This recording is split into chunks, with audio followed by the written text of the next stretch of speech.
বয়ানের দুইটা ধারা আছে, এটা আমরা জেনে নিলে ভালো হয়। এক হইল শোনার জন্য ওয়াজ, আরেকটা হইল বুঝার জন্যে। যদি শোনার জন্যে ওয়াজ হয় তাহলে সুর দিতে হয়, কারণ সুরের কথা শ্রুতি মধুর, শুনতে ভালো লাগে। সুরের মূর্ছনায় টানে টানে পথের মানুষও মাঝমাতে জমা হবে। যেরকম বাঁশুরি সাফড়িয়ার বাঁশির টানে গর্তের সাপও বের হয়ে আসে, সুরের এই উপকার আছে। এজন্য সুরও দেওয়া হয় ভালো। বাকি যদি বুঝার জন্য ওয়াজ মাহফিল হয় তাহলে সুর দিলে লাভ নাই, ধীরে বললে ভালো। ধীরের কথা বুঝে আসে, মনেও থাকে। সুরের কথা শুনতে ভালো কিন্তু বুঝে আসে না, মনেও থাকে না। তো শ্রোতা দুই প্রকার, এক কেউ শুনতে চায়, আবার কেউ বুঝতে চায়। যদি শুনতে চায় তো আমরা সুর দিই, খুশি হয়। আবার যদি বুঝতে চায় তাহলে ধীরে ধীরে বলি, বুঝলে ওরা খুশি আছে। ঠিক না বে ঠিক কর? আপনারা কোনটা, শুনি খুশি না বুঝি খুশি? তো বুঝতে হইলে ধীরে ধীরে বললে ভালো। তো শ্রোতার আন্দাজে বক্তাও দুই প্রকার। কেউ বোঝার জন্য হইলে শিক্ষকতা মেজাজে কথা বলতে হয়, এক কথা একাধিকবার, যদি বুঝে না আসে তাহলে আবার। আর যদি বক্তা মেজাজে কথা বলি তাহলে অনলবর্ষী বক্তা সুরের টানে আমি আমার কথা বলেই যাই, কে কি বুঝে এটা দেখার মতো সুযোগ নাই। তা আল্লাহ রাব্বুল আলামিন, আমরা যারা বসছি আপনারা দোয়া করেন আল্লাহ যেন এমন কিছু কথা বলার তৌফিক দেন যার দ্বারাই আমার উপকার হয়, আপনাদের উপকার হয়। আমরা এক সময় ছিলাম না, এখন আছি, আবার কিছুদিন পরে থাকব না। তবে কখন চলে যাব এ কথা কেউই বুঝতে পারি না। আমার আর আপনার জীবন হইল একটা নিঃশ্বাস, প্রতিটি শ্বাস মানুষের নতুন জীবন। কারণ শ্বাস যদি ভিতরে টানে এটাকে বলে মোমেদ্দা হায়াত, এই বাতাসটুকু বের হবে এটার গ্যারান্টি আছে। কিন্তু যেই বাতাস একবার বের হয়ে গেল আবার যে নতুন শ্বাস নিতে পারবো এটার কোনো গ্যারান্টি নেই, আসেনি ভাই? তাহলে বোঝা গেল প্রতিটা নিঃশ্বাস আমার নতুন জীবন। একটা শ্বাস ছাড়ি আরেকটা নিতে পারলে বেঁচে আছি, যদি নিতে না পারি মানুষ বলে লোকটা মরে গেছে। আমার আর আপনার জীবনটা কত ক্ষুদ্র, একটা নিঃশ্বাস। এই এক একটা শ্বাস করে করে 50, 60, 70 বছরের জীবন অতিবাহিত হয়ে যায়। আখের আমরা ছিলাম না, সামনে আমরা থাকব না। আসি এই দুনিয়ার জীবন, এটাকে বলে ইহকাল। যদি চলে যায় ওটাকে বলে পরকাল। মাঝখানে কবরের জগৎ আছে, ওয়েটিং রুম, বিশ্রামাগারের মতো চলার পথে। পরকালে যাওয়ার পরে আমার আর আপনার দুই ভাগে ভাগ হবে। আল্লাহ রাব্বুল আলামিন এক ভাগকে জান্নাতে দেবেন, আরেক ভাগকে দেবেন জাহান্নামে।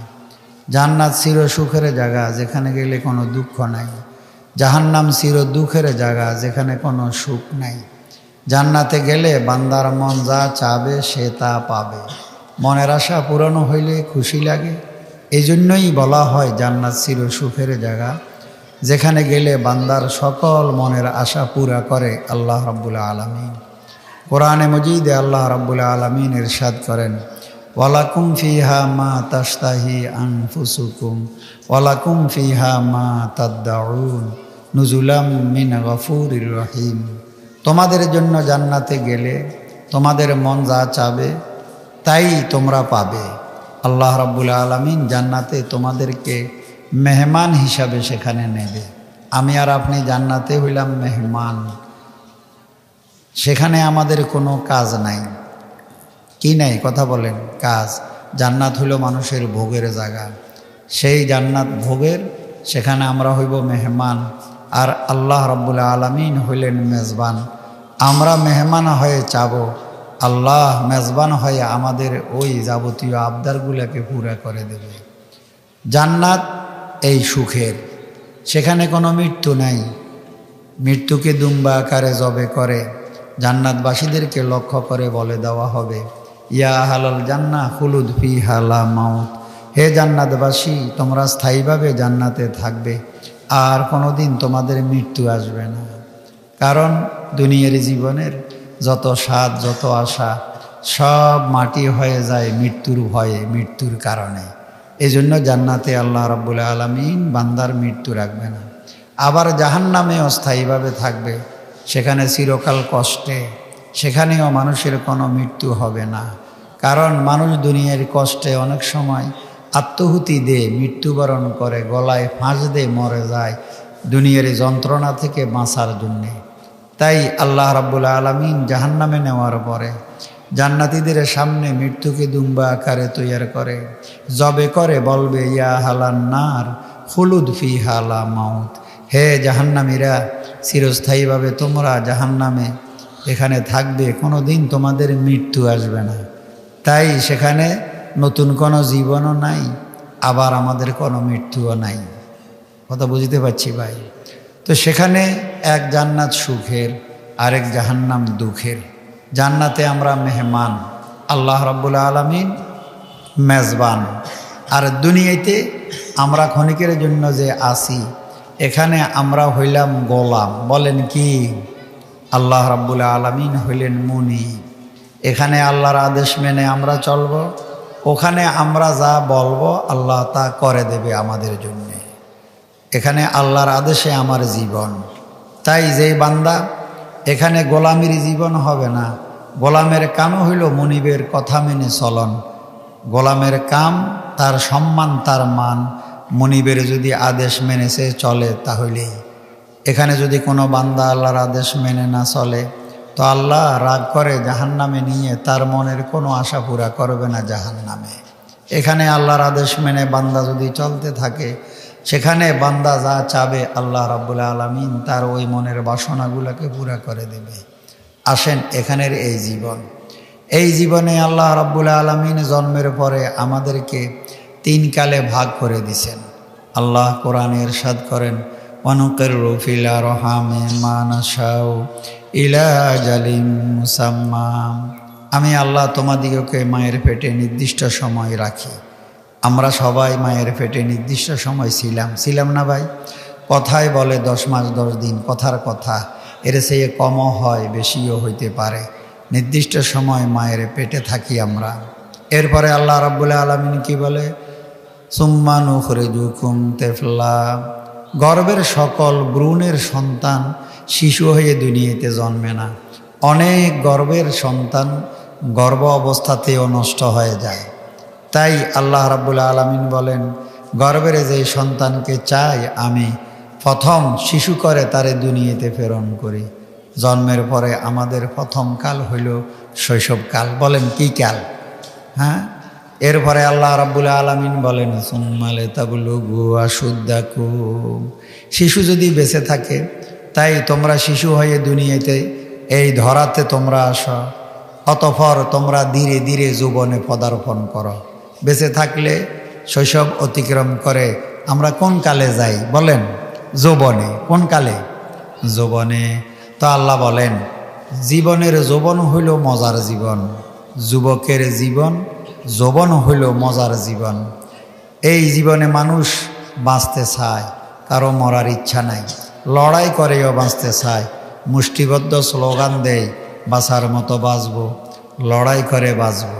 তো আল্লাহ রাব্বুল আলামিন কি বলেন দেখেন, সুম্মা লিতাবলুগু আশুদ্দাকুম অমিনকুম মাইয়ুতাওয়াফা অমিনকুম মাইয়ুরাদ্দু ইলা আরযালিল উমর। শোনো, কিছু যুবকেরে আমি যৌবনে নিয়ে আসি, কিছু যুবক যৌবনে মরে যায়। মরে না কথা কান? তো কেন মরে? সবাই তো বাঁচতে চায়। আল্লাহ রাব্বুল আলামিন বলেন, কেউ বাঁচতে চাইলেই বাঁচা হয় না, আমি বাঁচিয়ে রাখলে বাঁচে থাকতে পারে। এ কথাটা বোঝানোর জন্য যুবকেরে, কিছু যুবককে যৌবনকালে আমি আল্লাহ নিয়ে আসি। দাদা এখনও বেঁচে আছে খাটে অসহায়, নাতি যুবক মরে গেছে। কেন মরে? এই যুবকদেরকে বোঝানোর জন্যে, সবাই বাঁচতে চাও কিন্তু তোমরা চাইলেই থাকতে পারবে না, বরং আমি আল্লাহ রাখলে তোমরা থাকতে পারবে। তারই প্রমাণ তোমার এই সঙ্গী সাথী ক্লাসমেট সমবয়সী ওই যুবক মরে গেছে, তাহলে ইচ্ছা করলে তোমাকেও মারতে পারে। তো যে যুবক বেঁচে আছে, যে মরে গেছে, যুবক যে বেঁচে আছে তে বলে ও তো মরে গেছে, আল্লাহ আমাকে বাঁচিয়ে রাখছে, বড় সে খুশি। বলেন না কি খুশি না খুশি নয়? তো এরপরে আল্লাহ কি বলে দেখেন, ও যুবক বেঁচে থাকি যে তুমি খুশি আছো, তবে তোমাকে ভাবতে হবে সত্যিই কি বেঁচে থাকি তুমি সুখী হবে। তা আল্লাহ কি করে, অমিনকুম মাইয়ুতাওয়াফা অমিনকুম মাইয়ুরাদ্দু ইলা আরযালিল উমর। আবার যে যুবককে বাঁচিয়ে রাখছে, আল্লাহ বলে এই যুবক বাঁচতে বাঁচতে বাঁচতে এমন এক জীবনে চলে যায় ধীরে ধীরে, যেই জীবনে গেলে ইলা আরযালিল উমর, জীবনের এমন এক মুহূর্তে সে চলে যায় তখন আর তার বাঁচার কোনো স্বাদ নাই। এমন মানুষ এই ওয়াসেকপুর গ্রামেও আছে। আপনি দেখা করতে গেলে দুই চোখের পানি ফেলে বলবে দোয়া করেন আর বাঁচতে চাই না, আল্লাহ যেন আমাকে রথে হাতে সুস্থভাবে, আল্লাহ যেন নিরাপদে আমাকে মৃত্যু দান করে। অথচ এই লোকটা মৃত্যু কামনা করে কিন্তু মরে না। বলেন এই বুড়া কালের আগে তো যুবক ছিল, তো ওই যুবক বেঁচে থেকে তো খুশি, কিন্তু এই খুশি যুবক ধীরে ধীরে বেঁচে আছে এমন এক জীবনে, যেই জীবনে যাওয়ার পরে তার আর বাঁচার স্বাদ নাই। এমন এক জীবন আছে না নাই? বলেন কি হয় সেখানে গেলে? দেহের শক্তি কমে যায়, মাথার বুদ্ধি লেস হয়, এমন এক জীবনে বুড়াকালে যায়। আল্লাহ বলেন দুনিয়ার জীবনে জন্মের পরে মৃত্যুর আগ পর্যন্ত তোমাদের জীবনটা 3 ভাগে ভাগ হয়ে গেল। প্রথম হইল শৈশব, বেঁচে থাকলে যুবক, যৌবন থেকে বুড়া, কয়কাল হয়েছে কথা বলেন, ঠিক আছে না ভাই? আরেকটা আয়াত শোনেন, তারপর আমি দরকারি কিছু কথা বলবো। এরপরে আল্লাহ রাব্বুল আলামিন বলেন এই যে 3টা কালে বিভক্ত হয়ে গেল জন্মের পরে মৃত্যুর আগে, এই কালের পরিবর্তন কে ঘটায়? কে? আল্লাহ। তাই আল্লাহ কে? আল্লাহর পরিচয়টা আপনি কোথাও যাওয়ার প্রয়োজন নাই, আল্লাহর পরিচয়টা আপনি আপনার ঘর থেকে নিতে পারেন। তা আল্লাহ কি বলে, আল্লাহুল্লাযী খালাকাকুম মিন যফিন। আল্লাহ ওই সত্তা যিনি তোমাদিগকে জন্মের পরে শিশুকালে দুর্বল করে দুনিয়াতে প্রেরণ করে। তাই শিশু শৈশবে অবস্থার দিক থেকে সে হইল দুর্বল না সবল? দুর্বল।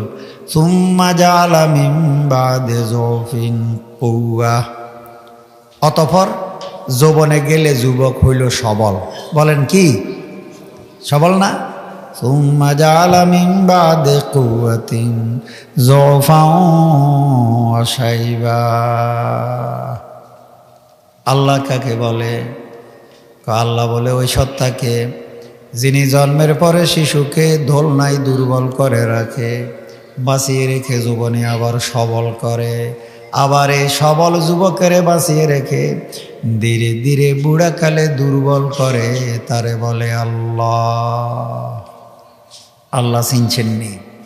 হ্যাঁ, নাতিও দুর্বল, আবার নাতির দাদাও বুড়াকালে দুর্বল। তো আল্লাহ কাকে বলে? আল্লাহ বলে ওই সত্তা যিনি শিশু দুর্বলের দোলনা থেকে বের করে রাস্তায় দৌড়াদৌড়ি করে, যৌবনে সবল করে, সবল যুবকের বাঁচাই রাখি ধীরে ধীরে দুর্বল করে। এই কাম যে করে তারে বলে আল্লাহ। কোন যুবক তো যৌবন হারাইতে চায় না, চায় বলেন? কিন্তু কোন যুবক তার যৌবন বেঁচে থাকলে ধরে রাখতে পারে না। তো কে যুবকের যৌবন ছিনিয়ে নেয়? যে নে তাকে বলে আল্লাহ। প্রশ্ন হইল কেমনে নেয়? বুঝি না তো। যুবকের যৌবন কেমনে ছিনিয়ে নেয়? ওই আল্লাহ। আল্লাহ রাব্বুল আলামিন কালামে মজিদে ইরশাদ করে কেমনে নিয়ে এটা বুঝি তুমি বুঝো না। কেমনে নিয়ে শুনো। মান নুআম্মিরুহু নুনাক্কিসুহু ফিল খালক আফালা ইয়াকিলুন। আল্লাহ বলে ও যুবক যুবতী যারা যৌবনে আছো, ষোলকলাপূর্ণ, গায়ে বল আছে, হাতে মাল আছে। যুবকের গায়ে কি আছে? কথা কয় বল আছে, হাতে মাল আছে, দলের সাপোর্টিং আছে, ফদ আছে। এই পাগলা যুবকের পাগলা গোড়ারে কে সামলাবে? কে সামলাবে তারে? তার সামনে কে কথা বলবে? তার দাফট কে সামলাবে? জোজার মুল্লুকটার আছে না নাই? কথা বলেন তো। আল্লাহ কি বলে দেখেন, মান নুআমিরুহু নুনাক্কিসুহু ফিল খালকে। এরে যুবক যুবতী যারা যৌবনে ষোলকলা পূর্ণ, গায়ে বল, মাথায় বুদ্ধি, হাতে মাল, পদবি যদি হয়, দলের যদি সাপোর্টিং থাকে, সঙ্গ ফাঙ্গ যদি তার পিছে ঘুরে, এই পাগলা যুবকের কে সামলাবে? তার লাগাম কে টেনে ধরবে? ধরার তো আর কেউ নাই, আসেনি কোথা নাই। কিন্তু আল্লাহ কি বলে দেখেন, যেই যুবক যুবতীরে আমি আল্লাহ বাঁচিয়ে রাখবো, অমর দেব, ও তো বাঁচতে চায় না মরতে চায়? যুবক বলেন, যুবক কি মরতে চায় না বাঁচতে চায়? এই সুযোগ আল্লাহ বলে, যুবক তো বাঁচতে চায়, তা আমি আল্লাহ করব কি? মান্নু আমেরহু, যেই যুবক যুবতীরে আমি আল্লাহ অমর দেব, বাঁচিয়ে রাখবো, তুমি তো খুশি। নুনাক্কিসুহু ফিল খালকে, আমি আল্লাহ ধীরে ধীরে তোমার অঙ্গগুলাকে অকেজো করে দেব। শিশু যদি বেঁচে থাকে, যৌবন পাবে, যুবক হবে, জীবনটা ধন্য হবে। তাই শিশু বেঁচে থাকা এটা আনন্দের। বলেন কি? শিশু বেঁচে থাকলে যৌবনে আসবে, তার বেঁচে থাকাটা আনন্দের। কিন্তু যুবক যদি বেঁচে থাকে, তার বাঁচা কিন্তু আনন্দের নয়। কেন? নুনাক্কিসুহু ফিল খালকে, আল্লাহ বলে আমি তার অঙ্গ প্রত্যঙ্গগুলাকে অকেজো করব ধীরে ধীরে। যৌবনের সূচনা হইল 15। বলেন কত? যৌবনের শুরু কত গো? 15। যৌবনের চূড়ান্ত হইল 40। আমার বয়ানে কথা না বলাই পছন্দ করি, কথা গেলে যেন মন থেকে শুনে। যখন কথা বলাই তখন মাতাল হয়, বয়ানের ক্রিয়া থাকে না। কি থাকে না? এজন্য কথা না বলা ভালো। কোরআনের বয়ানের রুচিও হইল এমন, ওলিদ আসছে রাসূলের কাছে, হ্যাঁ, প্রস্তাব নিয়ে আসছে রাসূলকে রেসালাতের থেকে সরাই দেবে। যা বলে রাসূল শুধু শুনে আছে। কথা শেষ হয়েছে, চাচা কহ তো কি হয়েছে?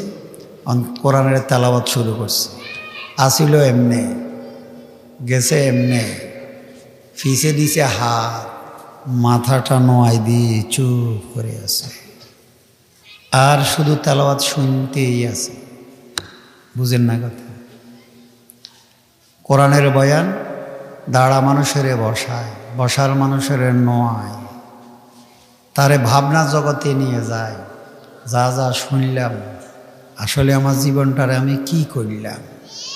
এজন্য মাঝমাতে হইসই নাই, শুনতে শুনতে নুয়ে যাবে মাথা। অর্থাৎ বুঝতে চাইতেছে, কথাটা বুঝতে পারছিস? কথা বলেন। এজন্য কথা যদি কান হয়ে দিলে যায়, তখন বাকশক্তির উদ্যোগ হয়। আর কথা যদি দেমাগ থেকে হয়ে কানে বাড়ি খায়, তখনই সোর চিৎকার শুরু হয়। কথা আল্লাহ আল্লাহ হুজুরের হায়াত নসিব করেন, দীর্ঘ হায়াত দান করেন। তো কি আপনাদের আমি বলতে চাইতেছি, শুনে থাকেন, আওয়াজেরও প্রয়োজন নাই, শুধু শুনেন। আল্লাহ রাব্বুল আলামিন বলেন, জীবনটা কি আগে আজকে এটা বুঝেন। বলে হ্যাঁ, যুবক বেঁচে থাকলে খুশি। তা আল্লাহ বলে আমি করব কি? যদি তোমারে বাঁচিয়ে রাখি, ধীরে ধীরে তোমার অঙ্গগুলাকে অকেজো করে দেব। তাই যৌবনের সূচনা হইল 15, যৌবনের চূড়ান্ত হইল 40। এটা আমার কথা না, রাসূল বলে সাল্লাল্লাহু আলাইহি ওয়াসাল্লাম, মান তাজাবাজার বাইন ওয়ালাম ইয়াগলিব খায়রুহু শাররা ফালিয়াতাজাহাজ ইলান নার। আল্লাহর হাবিব বলেন, আমার উম্মতের যেই বান্দা বান্দির হায়াতের 40 বছর অতিক্রম হয়ে গেল, আজও তার নেকির পাল্লা বদি থেকে ভারী হইল না, আমি রাসূল বলে দিলাম সে যেন জাহান্নামকে তার ঠিকানা বানিয়ে নেয়। নাউজুবিল্লাহ মিন যালিক। মরার পরে জাহান্নাম যেটা সেটা তো আছে, মরার আগেও তার ডেরা বাসায় সে জাহান্নামের দুঃখ পাবে বেঁচে থাকলে। কেমনে? 40-এর পরে জীবনের ভাটা। তাই যত বাঁচতে থাকবে তত অঙ্গগুলা দুর্বল হবে। 50-এ গেলে যত না দুর্বল, 60 বছরে আরও দুর্বল, 70 বছরে আরও সবল, আরও দুর্বল, 80 বছরে আরও দুর্বল, 90-তে যদি যায় ফেরেশতারা বলে আসিরুল্লাহ ফিল আরস। কই লোকটা এখন বন্দি জীবন, আপন বাসভবনে নির্বাসনে আপন খাটে পড়ে আছে, বন্দি অবস্থাতে। কিসের কারণে? পথ্যের অভাবে নয়, খাদ্যের অভাবে নয়, অর্থের অভাবে নয়, একটাই কথা, সে বাঁচতে চাইছে। আর আল্লাহ ঘোষণা করেছেন, ও যুবক, বাঁচিয়ে রাখলে ধীরে ধীরে আমি তোমাকে অকেজো করে দেব অঙ্গগুলোকে। তাই ধরার শক্তি কমে যায়, চলার শক্তি কমে যায়, বহন শক্তি কমে যায়, বলার শক্তি কমে যায়, বিবেক বুদ্ধি পর্যন্ত লেশ হয়, রহিত হয়। ধীরে ধীরে আমরা ঘরমুখী হই, বড় অসহায় অসহায় অসহায়। তাই বোঝা গেল 3 কালের 3 অবস্থা। বোঝা গেল না? শৈশবে দুর্বল, যৌবনে সবল, বেঁচে থাকলে বুড়াকালে আবার যেই সেই দুর্বল। এই দুর্বলতা থেকে কেউ নিস্তার নাই, যৌবন হারাইতেই হয়। এখন প্রশ্ন হইল, শিশুও দুর্বল, যে কথাটা বুঝবার কথা, আর বুড়াও দুর্বল। আরও সহজে বলি, দোলনার নাতিও দুর্বল, আবার এই নাতিরে দাদা দাদি বুড়া বুড়িও তো দুর্বল। কিন্তু দুই দুর্বলের ঘরের জীবন এক নয়, 2 রকম। বলেন না, একরকম না 2 রকম? 2 রকম। বুড়া দুর্বল, দাদা দাদা হয়ে দুর্বল কিন্তু দুর্ভাগা। নাতি দুর্বল কিন্তু দুর্ভাগা নয়। নাতি দুর্বল, দুর্ভাগা নয়, আদরের। কিন্তু নাতিরে দাদা বুড়া, দুর্বল হয়ে বুড়া খালে দুর্ভাগা। কেন? এই কথাটা বলি আগে আপনাদের। আমরা যখন বুড়া হই, তো বুড়ারা বুড়াকালের দুর্ভাগ্যতার জন্য দায়ী করে দুর্বলতাটাকে।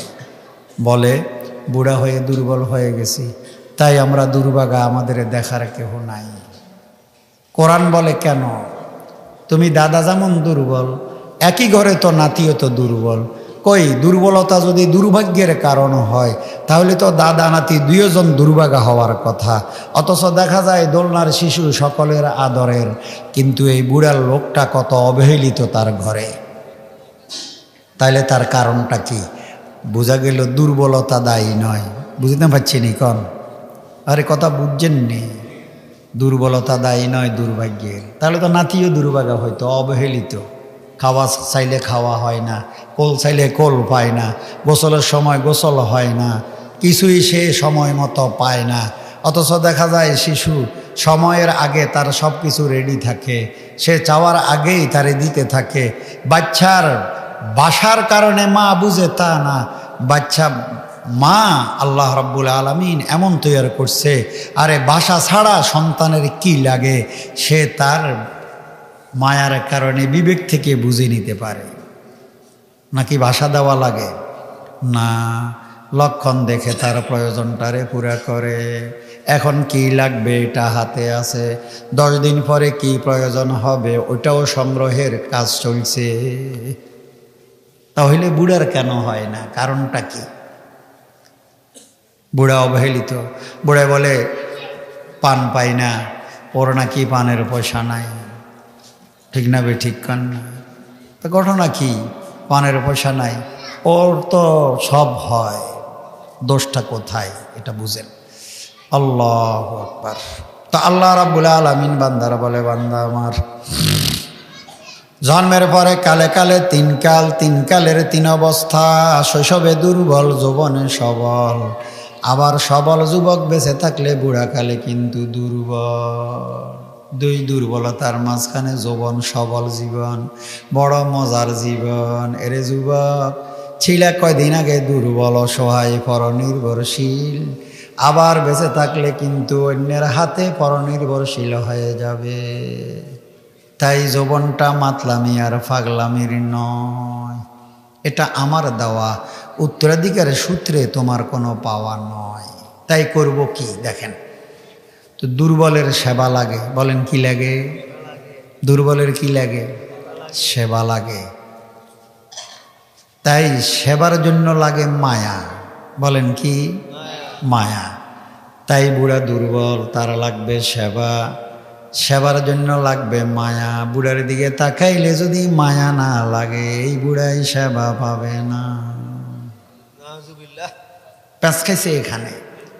বুড়া হয়েছে এই জন্য নয়, আমি ঘরে আছি এই জন্য আমি অবহেলিত, ব্যাপারটা এমন নয়।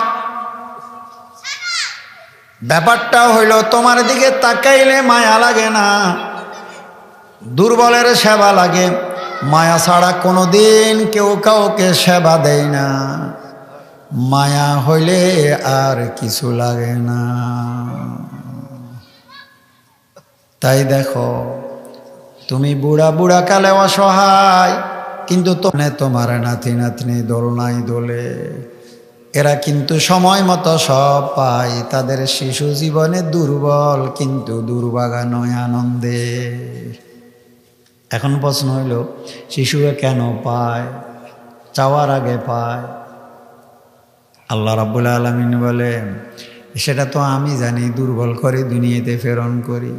এই দুর্বল শিশুরে যদি সেবা না হয়, তার লালন সম্ভব নয়। তাই আমি আল্লাহ কৌশলী করিলাম কি, ওয়ালকাইতু আলাইকা মাহাব্বাতাম মিন্নি। এটা শুধু মূসা আলাইহিস সালাতু ওয়াস সালামের বাবতে নয়, প্রত্যেক নবজাত সন্তানের আল্লাহ রাব্বুল আলামিন দুনিয়াতে প্রেরণ করতে কোরআন বলে তার চেহারার ভিতরে মহব্বতের মেকআপ কইরা দে। প্রত্যেকটা বাবা মার কাছে তার সন্তান বড় প্রিয়, রাজার কাছে রাজপুত্র যত না আদরের, একজন ভিক্ষুক মানুষ, নিরীহ মানুষ, তার ডালা বাসায় সন্তান যদি আসে, এটা তার কাছে তার চেয়েও বেশি আদরের। আবার আল্লাহ রাব্বুল আলামিন বলে, আমি আল্লাহ জানি কৌশলী, এই দুর্বলের সেবা লাগবে, মায়া ছাড়া সেবা নাই। তাই আমি নবজাত সন্তানের চেহারার ভিতরে মায়ার, মমতার, মহব্বতের কলফার মেকআপ করে দিলাম। দেখো তোমরা, কোরআন বলে মা এমন 3টা কষ্ট করে, যে কষ্টের ভিতরে বাবা কোনোদিন অংশীদার নয়। এক হলো গর্ভের ধারণ, এটা একক মায়ের কষ্ট, কত কষ্ট এটা মা ছাড়া পৃথিবীর কেউ বুঝত নয়। দ্বিতীয় কষ্ট হইল প্রসব করা। এক প্রসবের কষ্টরে যদি 100 পুরুষের ভিতরে ভাগ করে দেওয়া হতো, কসম খোদার এই কষ্টের জ্বালায় সন্তানের আমরা টুটি চিপে মেরে ফেলতাম। কিন্তু মা এমন কষ্ট করছে, এরপরে রক্ত চোষায় 2 বছর দুধ খাওয়ায়, আরো 6 বছর পর্যন্ত কোলে কোলে মাথায় কাঁধে করে করে তারে বড় করে দিছে। কেন? এত কষ্টের পরে তো লালন করার কথা ছিল না, ছিল মেরে ফেলা। আমরা একটু দুঃখ পাইলে কারো কথায় তারে আমরা থাপ্পড় দিই, কিন্তু মা এত কষ্ট করলো, কই তার থাপ্পড়? আল্লাহ রাব্বুল আলামিন বলে, ও মা, এই 3 কষ্ট তোরা আছে, তবে আরো কষ্ট তোর করা লাগবে। বাকি তোর হাতে সন্তানের কেমনে লালন করাইতে হবে, এটা আমি আল্লাহ জানি। তাই সন্তানের চেহারাতে মহব্বতের এমন এক মায়ার মেকআপ করে দিলাম। সন্তান জন্মের পরে মা বেহুশ হয়, হয় না? হয় না? আগের কালের বুড়িরা বুঝতো কোরআনের কথা। আগের মানুষগুলা মূর্খ ছিল, কিন্তু ওদের জীবনে কোরআন হাদিসের চর্চা ছিল, কাজে কর্মে, কথায় কাজে। এই জন্য বলতো, কই রে বাচ্চাটার একটু চোখের উপরে ধর, একটু চোখ মেলেনি, দেখ দেখ দেখ দেখ। যদি চোখ মেলে তো এই সন্তানটারে ওই মায়ের চোখের উপরে ধর, যদি তার চোখে তার সন্তান নজরে পড়ে, তাহলে তার হুঁশ ফিরে চলে আসবে, সব দুঃখ ভুলে যাবে। এই মায়ার কারণে শিশুর লালন হয়ে গেছে। বলেন সত্য না মিথ্যা? এটা না আর অন্য কিছু নেই। বাপ হাড় ভাঙ্গা খাটুনি কেটে বর্ষাতে ভিজে ভিজে পয়সা উপার্জন করে, ওই 7 সমুদ্র 13 নদীর পারে 12 বছর বিদেশে গেছে, এই যে পড়ে আছে, পয়সা উপার্জন করে দেশে পাঠায় সন্তানের মায়াতে। একই কাম, সেটা হইল মায়া। আল্লাহ রাব্বুল আলামিন বুঝাই দিল, দুর্বলের সেবা লাগে, সেবার জন্য লাগে মায়া। মায়া হইলে সেবার অভাব নাই, মায়া না থাকলে সেবা পাওয়ার কোনো সুযোগ নাই। তাই ভাইয়ের জন্য যদি ভাইয়ের মায়া হয়, তাহলে অভুক্ত ভাই খাবার পাবে ভাইয়ের ঘরে। ভাইয়ের লাই ভাইয়ের যদি মায়া না হয়, তাহলে খাদ্য কুকুরে খাবে, পুকুরে ফেলে দেবে, ভাই ভাতিজা উপোস থাকবে। ঠিক না বেঠি? আসল জিনিস হলো কি? মায়া। বুঝতে পারছি না? তা আল্লাহ এই দুর্বল শিশুরে বাবা মা, আপনজন, দাদা দাদি, চাচা মামা, আপনজনের ভিতরে ওই মায়ার কারণে তার প্রয়োজনগুলা পুরা করে, তাকে লালন করে বড় করে নিছে। তাই তার জীবনটা অবস্থার দিক থেকে দৈহিক দুর্বল, কিন্তু দুর্ভাগা নয়, জীবন বড় আনন্দের। ওই যে দেখেন না, এখন কোলে করেই বই রয়েছে, কত মজার, দাদা নাতিন রেলওয়ে, কথা বুঝেন না? কথা এইটাই নিয়ম। এখন প্রশ্ন হইল, বুড়া যদি বুড়া হয়, আল্লাহ বলে বুড়ারে তো দুর্বল আমি করি। কোনো বুড়া তো বুড়াকালে দুর্বল হইতে চায় না, বানাই আমি। তাই বুড়া যদি দুর্ভাগ্যের জীবন হয়, দোষটা কি আমার? কথা কয় না। আমরা তো কই আল্লাহর, আমরা কই আল্লাহ ও মরে, ও মরে, আমার বুঝি দেখে না, আমারে বুড়া করে এখন এই ধরাতে এই কষ্টের ভিতরে ফালাই রাখছে। আল্লাহ বলেন না, তোমার সামনে তোমার নাতি দুর্বল হয়ে কত আনন্দের, তুমি দাদা বুড়া হয়ে কেন তুমি দুর্ভাগা হবে? মূলে তো দুর্বলতা দুর্ভাগ্যের মূলে কারণ নয়, কারণ অন্যটা। এটা তোমাকে বুঝতে হবে। সেই কি? সেবার জন্য মায়া। আল্লাহ রাব্বুল আলামিন এই জন্য বান্দার বলে, ও আমার বান্দা, বুড়াকালে দুর্বল হবে, বেঁচে থাকলে দুর্ভাগ্যের জীবন। তবে এই বুড়াকালে দুর্ভাগা ওয়াসেকপুর গ্রামে যারা আছে, এরা বুড়া হওয়ার কারণে নয়, বরং এদের যৌবনে অপকর্মের কারণে। যৌবন হইল সবল জীবন। বলেন যৌবন কি? এজন্য আল্লাহ বলে, অম্বরনগর নেই, অম্বরনগর যৌবন হইল সবল জীবন। এখন আল্লাহ কি বলে দেখেন, মানা আমিলা সালেহান ফালে নাফসি, মানা আমিলা সালেহান ফালে নাফসি। যে যুবক যুবতী যৌবনে নেকামল করবে বেশি বেশি। কি আমল? বলেন কি আমল? মানা আমিলা সালেহান, যে যুবক যুবতী যৌবনে নেকামল বেশি বেশি করে করবে, ফালে নাফসিহি, সে তার যৌবনের নেকামলের সুফল সে নিজেই পাবে। মরার পরে জান্নাত সেটা পরে, মরার আগে বুড়াকালে যৌবনের নেকামলের সুফল পাবে। তাই দুর্বলের সেবা লাগে, সেবার জন্য মায়া লাগে। আল্লাহ বলে বুড়া বুড়া হওয়ার আগে তো যৌবনটা অতিক্রম করে বুড়া হয়েছে। তাই যুবক যদি বুড়াকালে নেকামল করে, ওই নেকামলের কারণে তার দিকে তাকাইলে মানুষের মায়া লাগে। কি লাগে? কথা কন, কি লাগে কন?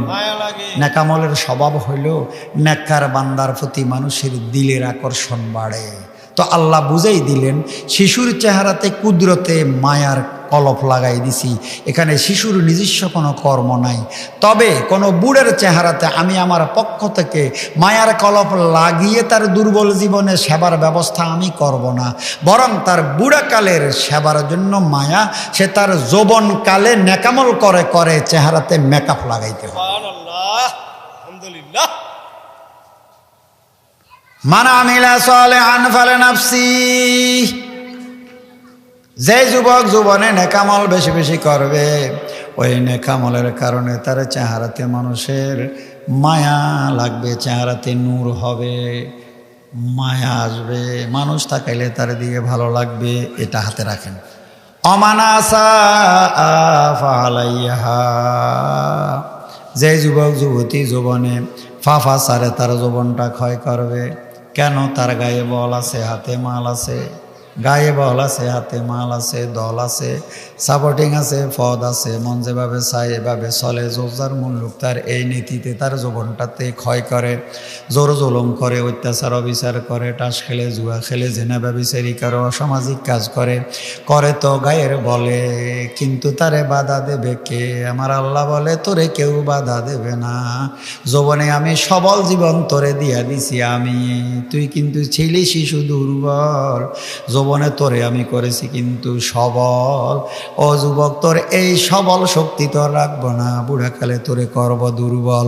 তাই যৌবনে পাপা সারে যেই যুবকের জীবনটা যাবে, ওই পাপের প্রায়শ্চিত্ত সে মরার আগে আগে বুড়াকালে আপন ঘরে পাবে, পরে কবরে হাসরে। কি হয়?